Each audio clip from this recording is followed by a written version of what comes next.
Thank you so much. অনেকগুলো মানুষ আসছেন আমাদের এই প্রোগ্রাম দেখার জন্য, আমি সত্যিই অভিভূত। আপনারা আমাকে দেখার জন্য আসেন না এটা শোনার পর, কিন্তু যার কমেডি শোনার জন্য, যাকে দেখার জন্য আপনারা আসছেন, the one and only full and final বাংলার গরিবের মালিঙ্গা এনামুল হক।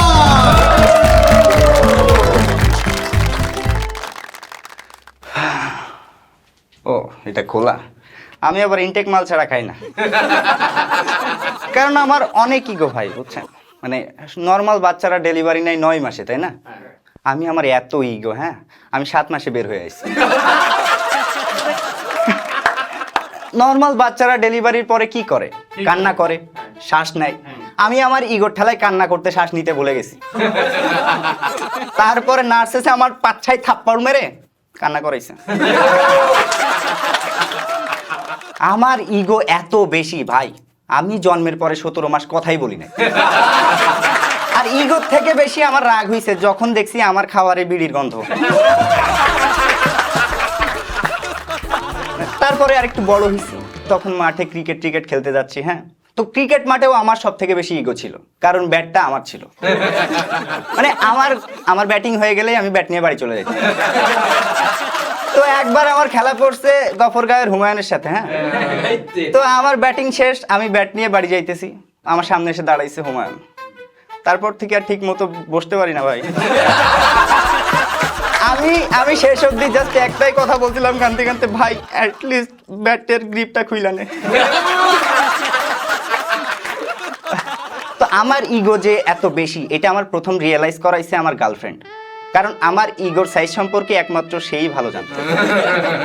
হ্যাঁ, ধরেন আমরা রেস্টুরেন্টে খাইতে গেছি, হ্যাঁ, আমাকে বলে কি, দেখো এমনি খাইতে হয় না বাবু, এই যে ছুরি দিয়ে কেটে চামচ দিয়ে এমনি খাইতে হয়। আমি 20 বছর ধরে খাইতেছি, আমারে খাওয়া শেখাই।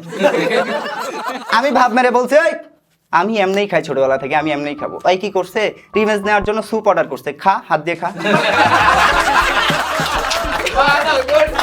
আর এই যে পুরুষ মানুষের ইগো শেষ করার জন্য মেয়ে মানুষের মুখের একটা কথাই যথেষ্ট, শেষ।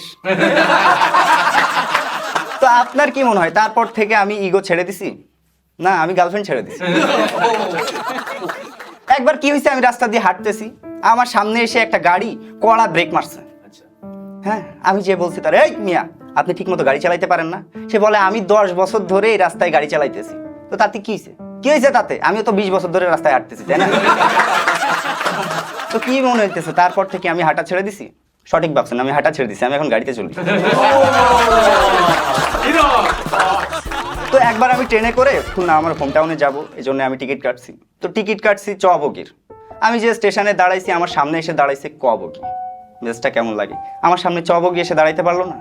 তো আমি আমার ইগোর ঠালায় কি করছি, আমি 5 কদম হেঁটে না গিয়ে আমি কি করছি, 5 কিলোমিটার ঘুরে যে বাসে করে বাড়ি গেছি। তো এই যে হুমায়ুন গ্যাং আছে না গফরগাঁওয়ের, একবার আমারে মারতে আসছে 10-12 জন নিয়ে। তা আমিও তারে বলছি, এই মায়ের দুধ খেয়ে থাকলে আমার গায়ে হাত দিয়ে দেখা। তো ভাই ওরা মায়ের দুধ খাইছিল। একজন তো মায়ের দুধের সাথে সাথে বাপের মদও খাইছিল, সে আমারে রুবেলের মতো ক্যারেক্টার স্টাইলে মারছে। আমি কিছু কই নাই, কারণ সামটাইম ইউ হ্যাভ টু মাপ। তো আমিও মাফ করে দিছি রিজু ভাই আপনাকে, মানে আমাদের রাইটার স্ক্রিপ্ট পাঠাইছিল ভাই। ভাই বাদ দিয়ে দিছি তো কি হয়েছে, মানে চেষ্টা করতে থাকেন, একদিন আপনি ভালো স্ক্রিপ্ট লিখবেন।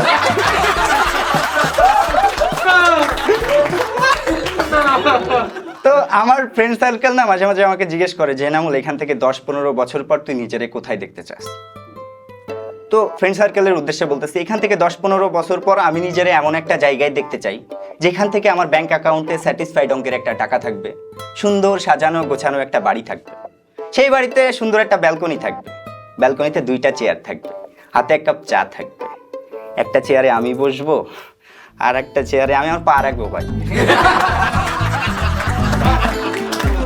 Thank you so much. This is Enamul Haq and that's my time.